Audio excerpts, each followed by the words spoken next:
Hi, everyone. Thank you so much for being here. What a great 2 days, right? It's been fantastic. Thank you for closing with us. We so appreciate it today. So, we want to first off just thank all of you. You all have been fantastic. There's been so much support around the book and around us, and we really, really appreciate it.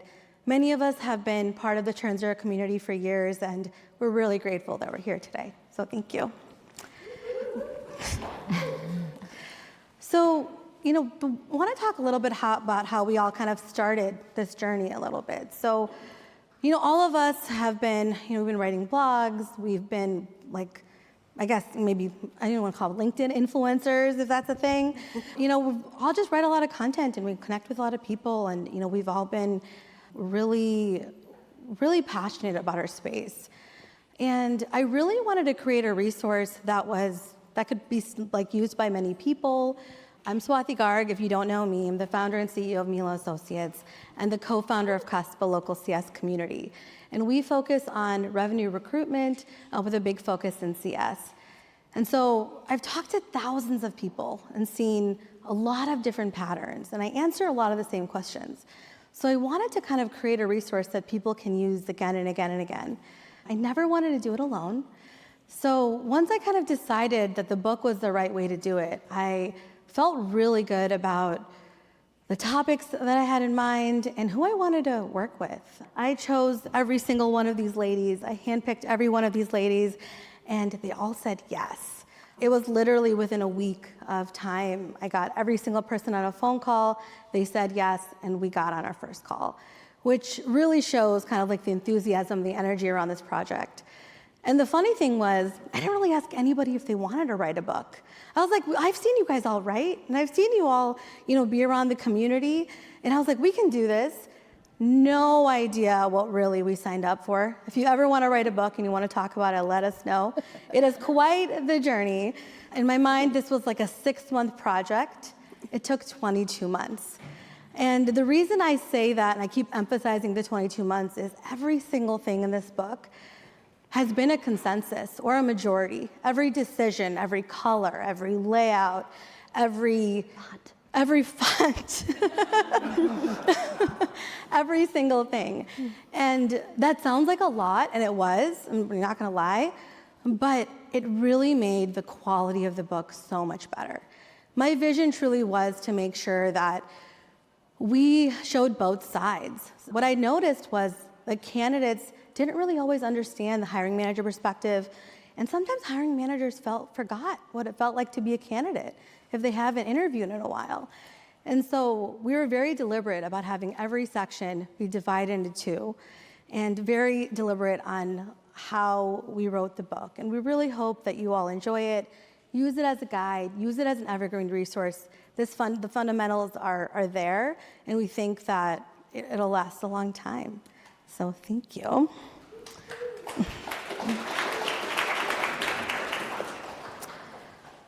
We want to take a moment to just introduce all of ourselves. I think you know some of us. Like I said, I don't know if you know all of us, but we want to do it in a little bit of a unique way. We're all going to be kind of sharing our name and title and all of that, and then we're going to be answering one question. The question is going to be, when it comes to leadership, what do you bring to the table that's uniquely you? And that'll just give you a little glimpse of how we all operate. And so I'll go first. I'm Swati Garg, founder and CEO of Melo Associates. I wrote section 1 on recruitment and job search. And my answer to this question is, I get things started and I keep people accountable. Yeah, she does. Mic drop.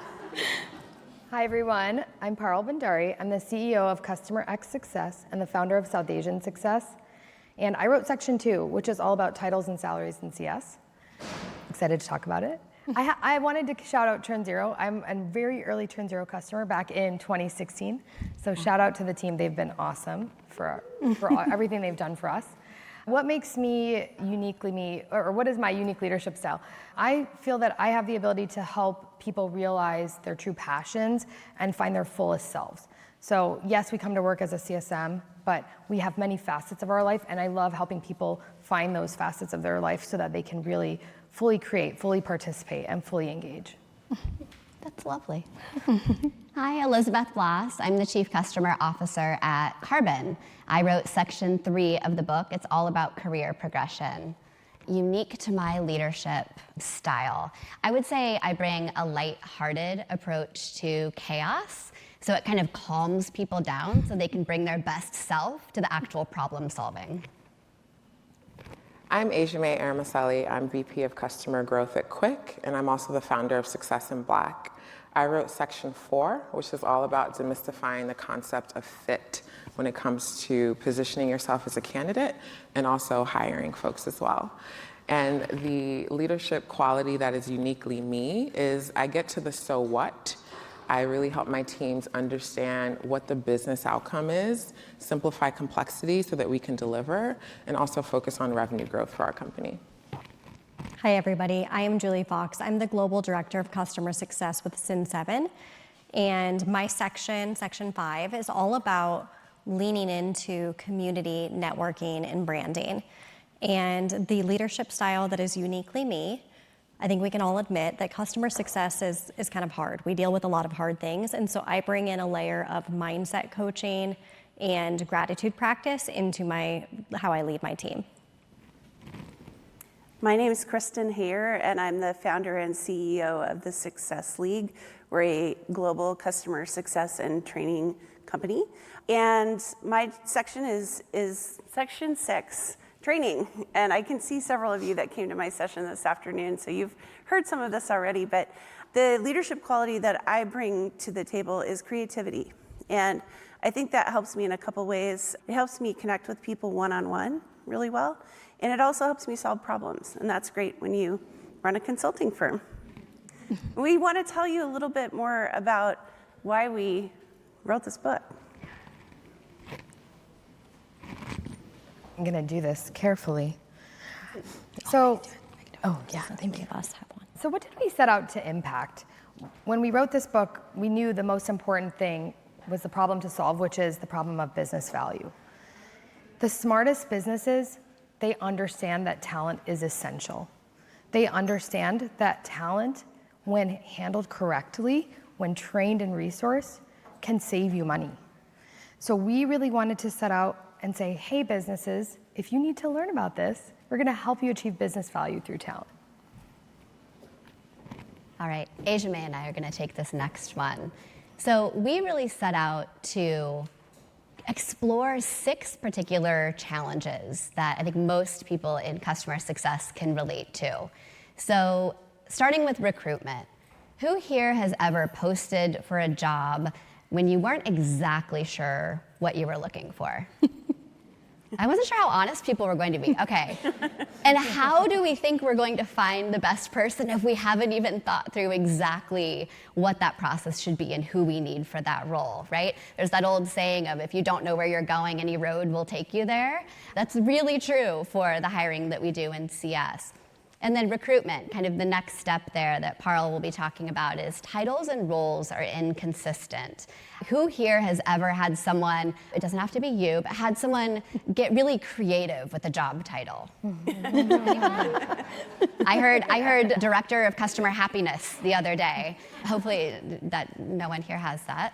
And then career paths are unclear or undocumented or outdated. There's so many versions of that, but without a documented career path, you don't know how to get to the next level. You can be stuck in one place for a long time. You could burn out. I mean, there's so many reasons why career pathing, which I'll talk a little bit more about that in a few minutes because that's my section.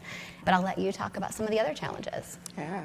Also, by show of hands, how many people have heard, oh, she's not a great fit for that role? And also by show of hands, who knew what that actually meant? Right? So when fit is misunderstood, we're hiring people, we're bringing them on board, but we're not setting them up for success. So my section is all about how do we make sure that we have clarity in what we mean by fit. And then Julie's section is all about communities. I mean, we are all here. I think most of us are part of this amazing customer success community. But if you're not leveraging that, if you're not bringing best practices and knowledge sharing amongst different sizes and stages of businesses, you're limiting your ability to get ahead. And then finally, training. Always undervalued, always an afterthought. And so how do we expect our teams to excel if we're not giving them the right platform to do so? So Kristen's section is all about how to think thoughtfully and proactively about building training and enablement that makes your CS teams truly successful. Thank you. So every one of us on this stage has lived these pain points, whether that's inconsistent titles, unclear career paths, or misunderstood fit, recruitment without structure. We've all lived it. And we've all seen great CS professionals that were undervalued or overlooked. So instead of just talking about it, we wrote a book about it and set out to fix this together. Each of us tackled a different piece of the puzzle. So as we discussed, we all have different sections that we've been able to provide our thoughts on. Everything from recruitment to training, from clarifying roles to building career paths. And that's how the Customer Success Talent Playbook came to exist. So we really structured this book to be as useful as possible for everybody. What we did was we each wrote a chapter in our section from the employee's perspective, and we wrote a chapter from a hiring manager's perspective. And what we hope this does is make this really modular so that when you get this book, you can really go straight to the chapter that's relevant to you. And we think that this is going to make it really useful and evergreen for you so that you can pick it up now and take away something from it and pick it up in 3 years and choose something different to take a look at. And so we really wanted to make this as useful as possible. Our hope is that this modular approach is really going to help you now and well into the future. So at this point, what we want to do is really talk you through each of our sections of the book so that you get a little taste test of what you're going to read. Okay, I'm back on. So obviously we all introduced ourselves a little bit, and I kind of want to just go back a little bit in my journey. So before I started Melo Associates, I was actually started my career in career services in like undergrad and college, and then got my master's in human resources, and then did organization development and performance management before I got into recruitment. And the reason I mention that is because, granted, it was all HR, but I was able to change industries 4 times at a very young age, very early on in my career. And I didn't realize how difficult that is for other people because I had a very clear process. And I think that's why I've always just been so passionate about the job search process. I love talking about getting a job or interviews or resumes. And I know that's people hate talking about it, but I light up. I'm let me help you. Let me talk about it right now. And I realized that was kind of a unique quality that I built over time that I didn't really try to build. And so I think when I jumped into recruitment, it was just so natural for me to start coaching and answering these questions that I realized were patterns, right? Like I mentioned, there were so many patterns that I kept seeing. And I recently saw a stat that said 2% of applicants actually make it to the interview, right? And that's crazy. That's a very low number. And what I noticed from that stat was that a lot of, and going and connecting that to all of the conversations I've had, a lot of people just don't do the prep work, right? So in my section, we talk about the candidate perspective and the employer perspective, the employee and employer perspective. And in the employer candidate perspective, really a lot of what I talk about is the prep work and how to set yourself up for success before you apply, before you leverage your network, before you do all these wonderful things that the other sections talk about, because you really need to do a lot of prep work. I'm so passionate about it, and I talk about it, and I answer the same questions over and over again. So I think that being able to put that all in a book was really amazing. On the flip side, I recently actually read a story that an entertainment company in the UK found that 18% of their rejected candidates were existing or potential customers. And after they analyzed that data, they discovered the bad candidate experience cost them $5.5 million annually in lost revenue. So, I mean, that's crazy. That's revenue that we're not even talking about on the talent side, right? So they responded by redesigning their candidate experience, creating more empathy in the process, and really trying to create advocates for anyone that went through the job search process, saving them a lot of money, right? And that kind of entails to our section, right? Like my section about the hiring manager. So I really talk about, I've been saying I really talk about in my section a lot about how to create a positive candidate experience and how to make sure like you're hiring for the right role, right? So really the things, the key takeaways from my section are really how to get the job search right, how to advocate for yourself from the job search perspective and from the hiring manager perspective, how to create a positive candidate experience, and how to hire the right role and really just put your best foot forward as a company. So I really hope you get a lot out of it, and I'd love to answer any questions later too.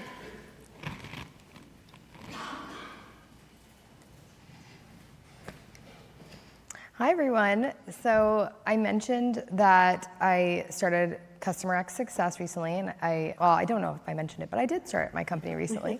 Before that, I was a CS leader, and probably like many people in the room who, if you did this job 10 years ago, there weren't a lot of resources. So I, like many people, kind of figured it out. I think there was Nick's book that I did read back then, and scoured the internet for things. We luckily landed on the right department title, Customer Success, but we did things not right all the way. And so my chapter does dive into that.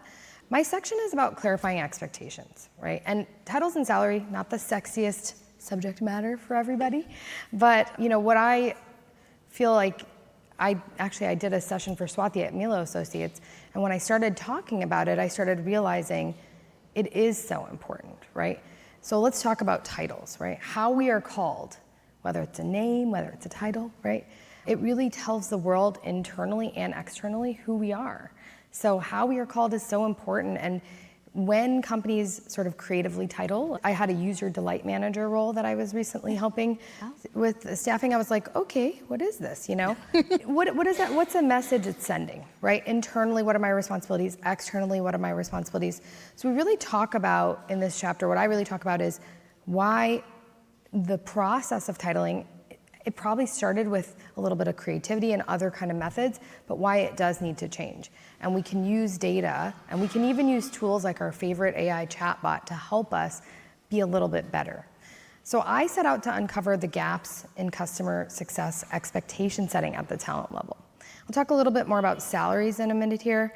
Let's go back to the story, right? I got it wrong the first time, and I bet there are people in this room that have got it wrong before too. So I was reading a study, and there was a report by Spherion that said 42% of employees think they are mistitled. And that's across the broad US job market. So we are not alone in customer success, but that doesn't mean that we should just keep doing it wrong, right? If we want to raise the value of our teams, we can't afford to misclassify them, right? In the organization, through salary, through other methods, like we have to get it right. It's the internal signal we send to our teams, to our boards, to our co-collaborators. And we also signal the market. So does anyone here work at a company where you are under contract to stay there forever?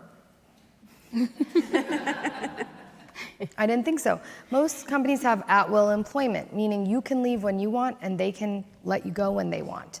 And so if you are ever trying to get the next job, the title matters. Right? So that's kind of where I found, wow, I'm really, really kind of passionate about this topic. Once we design jobs that have clear goals and clear objectives, it does not have to be a perfect job description every single time, but we give you a guideline in the book that Swati and I collaborated on of a job description, and we have templates and resources to help you get across the finish line in a more intentional manner, right? So AI is here. We know it. We heard it, and we heard the awesome things that Turn Zero is delivering, and many companies are investing heavily. So AI is taking the menial work that we all have done for years and getting a lot of credit for it. Let's think about that. AI has a title, and it's valued in the industry. CSMs may not feel that same value every single day. So if we want to compete, we have to remember that talent is going to lead the way, right? AI can't build the trust. I mean, some people do have good relationships with ChatGPT, and I'm sure it's wonderful, but I don't think AI can build trust with your customers in the same way. AI can't go visit them at their site, right? AI cannot necessarily help you guarantee and drive revenue, right? And AI is only as good as the data you pump in. So if your company's data is a little bit messy, your AI chatbot's also not going to be as perfect. I recently did a workshop, and it was focused on revenue skills for CSMs. And what I thought about is the only people that are going to learn this skill that I'm talking about in this workshop are CSMs that are empowered to do so. And titles and salary are the first step to being empowered, to really understanding your place, right? All right, I'm gonna give you guys a little glimpse into my background because Swati also has an HR background. I worked in HR for a couple of years at some very large companies. And one of my first projects was actually a salary survey. So maybe not something many people are exposed to as CS leaders, but I was lucky enough to do one. I was working at a large organization that had mistitled a group of employees, and because of that mistitling, they were vastly underpaid. We actually went to this place, I don't remember what it's called, it's like a library of salaries, and we looked at and actually opened books and found salaries and retitled them, restructured them, and brought them the value that they deserved in that organization. What do you think that organization gained? You don't have to answer. Retention, right? Those employees were disgruntled. They knew they were being undervalued, and they were ready to leave.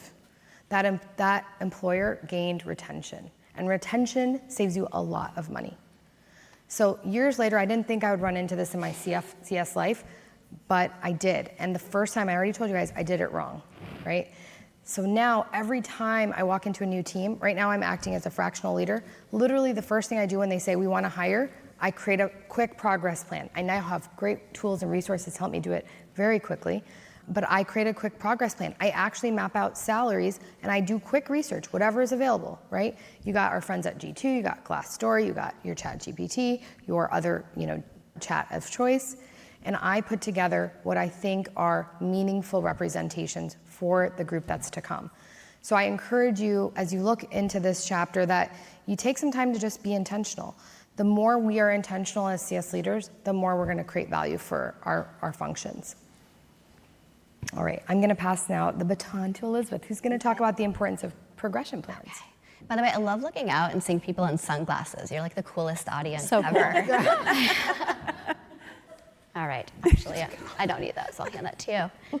All right, so fun to be with you today, first of all. If you recall, I have section 3. So it's the section that is all about career progression. So when I was writing my chapters, I thought a lot about the importance of owning the journey. Someone very wise said, no one will ever care more about your career than you. But if you're fortunate, you may have a manager that comes along that makes a really impactful impact, I guess, to help me out here, to your career. So I had a manager like that in my early career. I had a manager that came to me one day and said, wanted to make sure that I knew that there was an open supervisor position and asked if I had considered applying for it. It blew my mind. I mean, there was no world in which I had considered applying for a supervisor position. She saw something in me that at that age, I just had no idea was there. And I applied for that role, and I got it. And that really started my lifelong love of leadership. I'm so grateful to her. I mean, managers, you may be the most important person in someone's career. I was very fortunate. I started my career at MCI, later Verizon, and I had the most incredible female leaders all the way up my chain. So manager, senior manager, director, VP. I didn't have to wonder what was possible because I could see it. It was my everyday. I was able to work my way up. I didn't even know that was special. I do now. When I was writing my chapters, I reflected on this a lot, and I had to realize that I was incredibly lucky. I had mentors and sponsors, female and male, that opened doors for me. And I wish that was just a common experience, but it's really not. They say that some of the most important decisions about your career will be made when you're not in the room. So all the more reason to seek out those sponsors and mentors. You may have to seek them out, but the good news is they're out there and they can make a meaningful difference in your career. So, the system is not always working in our favor. There was a study done in 2024 that showed that women were 16% less likely to get an executive promotion compared to men. And that's when controlling for, I see heads nodding, that's when controlling for experience, education, and function.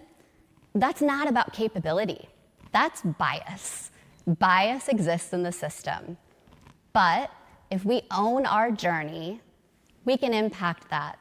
Every time we tell our story, advocate for ourselves, prepare for that next role. Every time we mentor or sponsor or open a door for someone else, we can impact that statistic in real time. So my part of the book is not really meant to be read all at once. You certainly can. It's a lot. It goes through the most common roles in CS. So it starts and it goes through career paths for individual contributors, then it goes through managers, and then it goes through executives. There's even a career path for people that maybe don't want to manage other people. But it's laid out like this. It gives you the skills and traits that you'll need to get the role. Then it gives you the skills that you can expect to kind of collect as you're on the job, as you're in the role. And then it gives you suggested activities for growth. So what can you do to try to achieve that next role? It's really meant to be a resource that you'll come back to at various points in your career, and I hope that you do. So for candidates in the room or emerging leaders, your responsibility really is to own your journey. Ask for feedback. Seek out those stretch assignments. Write down your wins. Write down your goals, or actually better yet, speak your goals out loud. If you're already a manager or a leader, your responsibility is to remember the power that you have. You might be the most impactful person in someone's entire career. So the good news is many companies are starting to build career tracks and spending more time on career progression. But often they get outdated or they're just too generic. So the good news is I've done the work for you in the book. You can take it, you can make adjustments, you can implement it. It's all there for you. And it's great because that structure is there. The structure creates visibility, and the visibility creates opportunity. So for those of you who are aspiring to leadership, I would say that journey is not linear. It's not even always fair. But if you own your journey, you really can go out and make some bold choices in your career. And if you're able to step up to that next level, be sure that you reach back and pull someone else up with you. So now I'll pass it off to Ejieme. She's going to talk to us a little bit about that structure that can really support career growth. Ejieme. Thank you, Elizabeth. So this topic for me was quite personal. I am a Black woman, can you tell? I'm an immigrant to this country. I was born in Nigeria. And I have a name, thank you, and I have a name like Ejieme Eromosele. People are always like, what is that? And so I didn't always feel like I fit in growing up. And so when I, became an executive, I was like, oh, this feels comfortable as the only Black woman in the room, as the only Black person in the room, as the only woman in the room. And so for me, writing this chapter really hit home. And so fit is something that is often misconstrued. And so I really wanted to create something that people could use, both again from the candidate lens and the hiring lens, so that we can make sure that we're building truly inclusive teams. Because inclusivity is not something that's a nice to have. There was a McKinsey report and study a few years ago. I'm sure some of you have seen it, read it, heard the statistics. But organizations that have more diverse teams, especially at the leadership level, have a 35% higher profitability. So this isn't a nice to have. It's not cute. It's not, something that like we can post about. It's actually a business focus and a business imperative. I transitioned into customer success, never having done it before, kind of, right? I think we all kind of have flavors of this, right? Like, how do you transition into customer success, right? So I was at the time transitioning from running the customer experience organization at the New York Times. And I was in my first CS role. We were Series A startup in New York, about 40 or so people. The CS team was actually going through a reimagining. So I came in, we needed to kind of clean up shop a little bit and hire new people. And so I took the skills that I had been trained in and said, okay, I know how to hire people. But what I didn't realize is that when we talk about fit and when we talk about hiring, it's not just the skills that are required for the role. Context matters. And so I had never worked for an early stage startup. I had never worked for a technology company. And so I mishired initially, right? And it's not that I didn't have talented people that I brought into the room. They were very talented, right? They had all the skills. Their resumes were off the chart. But the context in which they were hired into didn't allow them to thrive. And so when I wrote the chapter or the section with 2 chapters about fit, I wanted to give people something that they could use to make sure that they weren't mishiring. And also from the candidate perspective, to ensure that we actually have the ability to have agency. Look, I understand if you've been looking for a job for a while, it's tough. You're like, sometimes you may just need to land the next role. But what I wanted to impart with candidates is that you have agency in the process. And what that means is by understanding the 3 dimensions of fit. So the first is around the skills and the competencies required to do that job, right? What is a job to be done? But then the next level, which I think a lot of people don't keep in mind, is the maturity of the CS organization. Are we talking about an organization that is just building from scratch and starting things up, have limited process? Or are we talking about an organization that has thousands of CSMs already, right? So the context of the maturity of the CS organization really matters. And then at the company level, are we looking at hiring for talent that is part of an organization that only sells to enterprise? Or do you have SMB in there? Are we talking about a very technical product? Or is it a B2C project management software, right? That is additional context that we need to keep in mind as candidates to honestly keep it real with ourselves of where we are going to thrive. We spend countless hours of our lives at work. We need to make sure that when we're renting our time to these organizations, that the fit is there. And those are the 3 dimensions for the candidate.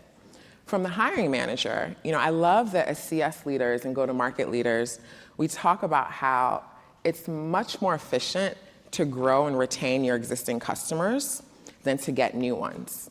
But how many of us are actually applying that to talent? We're not.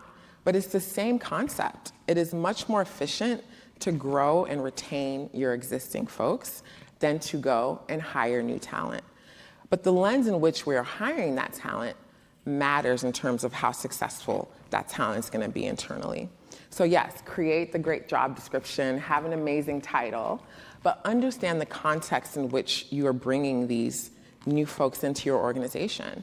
Again, looking at the 3 dimensions, once you've got the competencies and the skills outlined, keep it real about where you are in your CS maturity curve, right? And identify folks that can fit, or I like to say, and I know a lot of people say this, add to that. And then from a company's perspective, do you understand your true company culture and the values? And I don't mean the stuff that you post online. I mean the day-to-day, who gets promoted and why, who gets recognized and why. That is what culture really is. It's not the things that we post on the wall and look at once a year. And so, again, from the hiring manager perspective, have to keep it real there too. And so my chapter gives you the framework called the FIT framework that allows you to do that. Thank you. For the first decade of my career, my growth was limited. It was limited to what I could learn from a book or what I would learn in my own experiences, learning from a lot of mistakes along the way. And truly, I feel like for many years, I Googled my way through my jobs. Of somebody would give me a job and I would literally Google, how do I do this? And I would figure it out myself. But what that meant was that my growth was really limited to my own experiences. When I transitioned into customer success, it opened up a whole new world to me. I'm sure many of you guys know, but this community is incredibly special. First half of my career, I was in sales and marketing, where you would never go to a competitor or somebody that was doing the same job as you and be like, hey, how did you get so good? Tell me about this. In customer success, it's very normal for us to share with each other what's working, what's not working, the lessons that we've learned along the way. My life completely changed. I changed. It changed me as a person when I started to lean into the CS community. I started joining conferences. I started doing in-person and virtual networking and meetups. But most importantly, I really started to invest in the relationships with people, in both what I was providing to them and how I was contributing, but also asking them questions and learning from them. So again, that learning was no longer limited to my experiences, but it really broadened what I could gain from this entire community. So in doing so, I wasn't just investing in others, which I was. I absolutely was mentoring and coaching and helping people along the way and lifting other people up through my own experiences. But I also was really investing in myself and taking the time to not only have those meaningful relationships, but also to recognize that I didn't have to have all the answers. It was okay. It wasn't a sign of weakness as a leader if I asked for help or if I asked questions and said, hey, I'm trying something out new here. Have you done this before? And finding those people. And I was really surprised by how many people were like, yes, here's my Calendly link. Here, let's meet up for coffee, whatever it was. And that they were willing to share what was working for them. Suddenly, my growth was no longer limited anymore. It was exponential.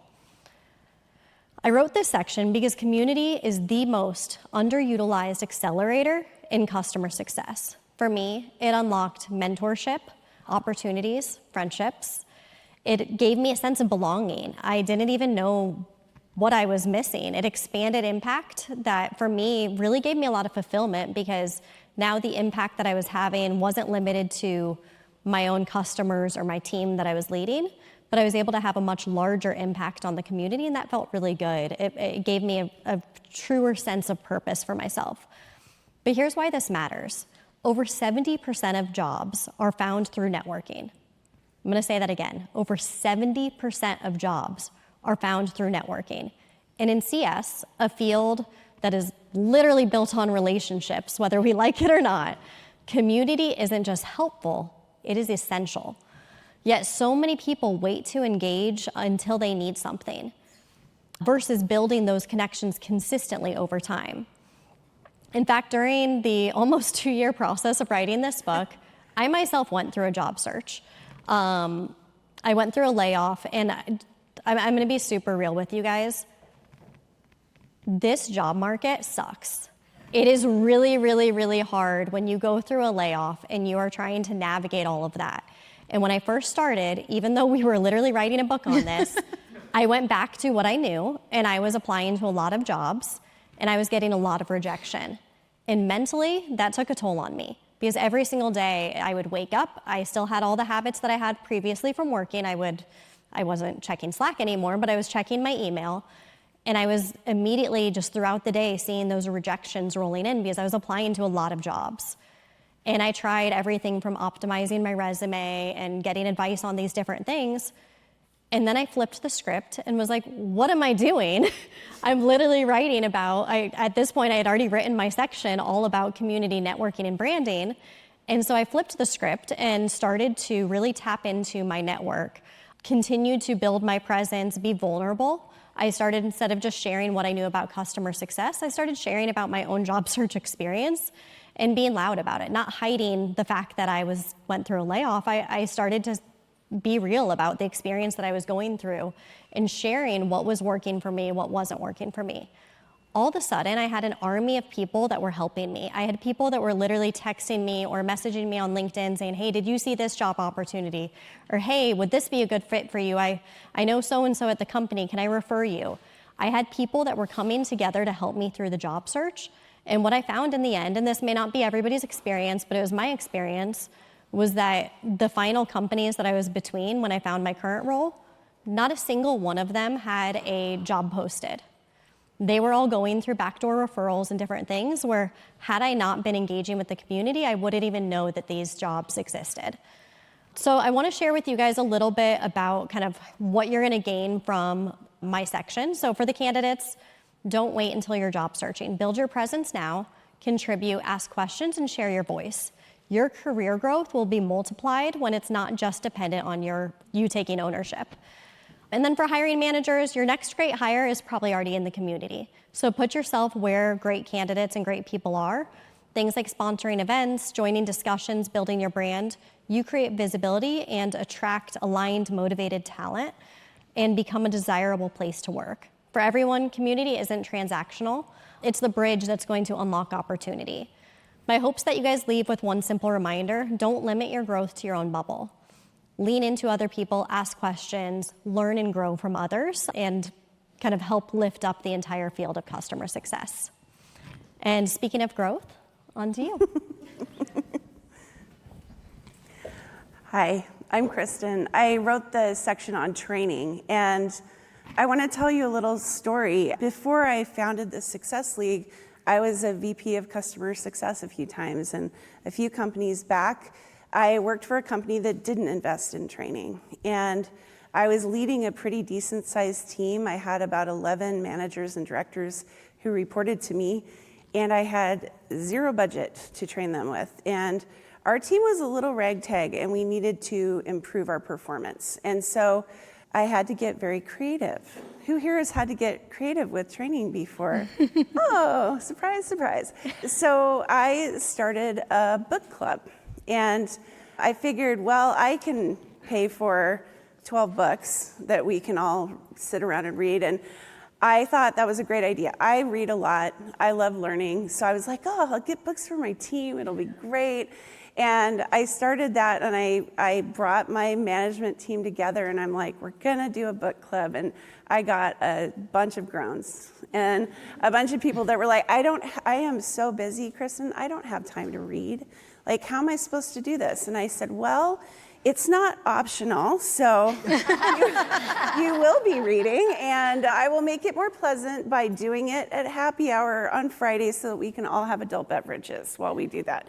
So that is what we did. And after about 3 or 4 months of some moaning and groaning, decreasing over time, it actually ultimately became the favorite part of what we did as a leadership team, because we were continually learning and we were doing it together.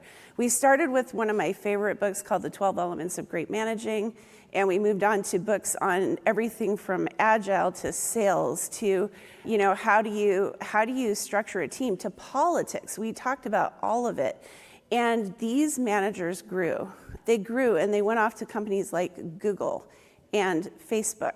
And it was so rewarding for me as a leader to see my team develop their leadership skills and go off and do these great things, all because of a simple book club, which was my way of training with almost no budget. And so I share that with you because I want to emphasize the importance of training whether or not you have a budget. And for those of you who are not leaders today, who are maybe employees of your company who aren't receiving training, it's up to you to find these ways to learn without a huge budget. And so that's part of what my chapter is about. I also provide a lot of structure on how to set things up. If for those of you who came to my session today, some of what I talked about in my session is what I write about in the book. And I certainly tell more of the story about book club because it's kind of a fun story. But I want to emphasize, why would you care about training? Well, what I can say is you can do all of the things these ladies talked about beautifully and perfectly. And if you don't train your team, you will start to lose them. And you will have wasted a lot of time and effort and energy and money getting the perfect people only to have them walk away or fail. And that's no good. So training should not be an afterthought. I wish every single leader in here had a full budget to do all the training you wanted to do. But I try to be very realistic in my section and talk about what might be true. And if you've got a great budget, I talk about what can be true for you.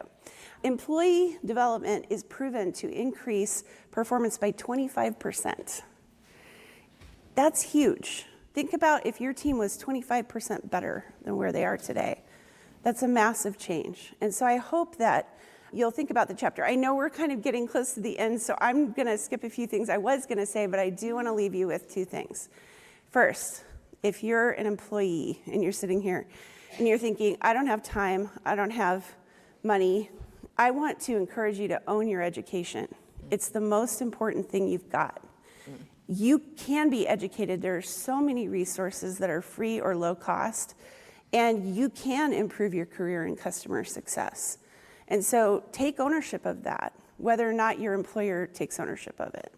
If you are a manager, what I want to leave you with is not only is it your responsibility to educate yourself, it's your responsibility to educate your team. And if you have to get scrappy and start a book club, do it.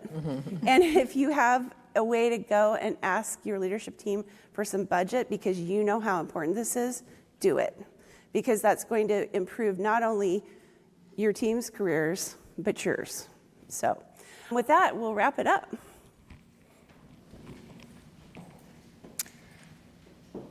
Thank you so much, everyone. I started my first customer success role 8 years ago with a client who's actually in this room today, and immediately fell in love with the roles and the nuances and how complicated this function is.